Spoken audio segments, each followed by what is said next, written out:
Music by Jaideep Mahi. हम लाइल बानिया रमान से खिलवाड़ न करी सामान से। हम लाइल बानिया रमान से खिलवाड़ न करी सामान से।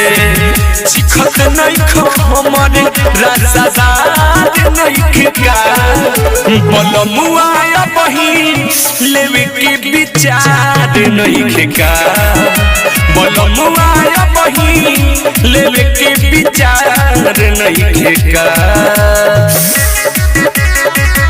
लेवे के विचार नहीं का बलमुआ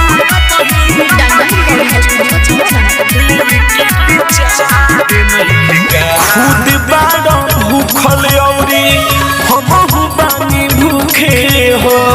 मुँह काहे मोड़ तारा छोड़ तारा छुके हो। कहाँ जाता रहो खुद बाड़ा भूखल औरी हमहु बानी भूखे हो। मुँह काहे मोड़ तारा छोड़ तारा छुके हो। आपन में हरसी तोहके प्यार नहीं का बलमुआ बही लेवे के विचार नहीं का बलमुआ बही लेवे के विचार नहीं का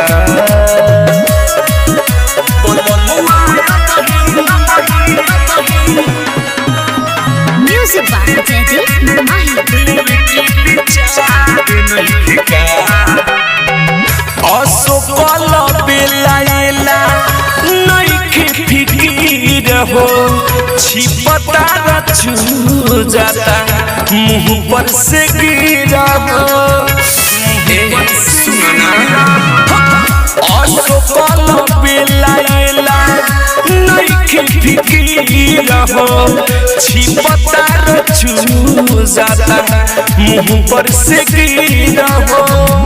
राइटर चंदन ई तोहार नहीं का बलमुआ बही लेवे के विचार नहीं का बलमुआ बही लेवे के विचार नहीं का।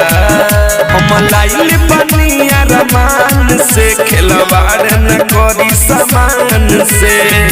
चिखत नहीं खो हमारे राजादार नहीं का बलमुआ बही लेवे के विचार नहीं का बलमुआ बही लेवे के विचार नहीं का। खाए की जियान करे Diamond Recording Studio, Chowra Dana.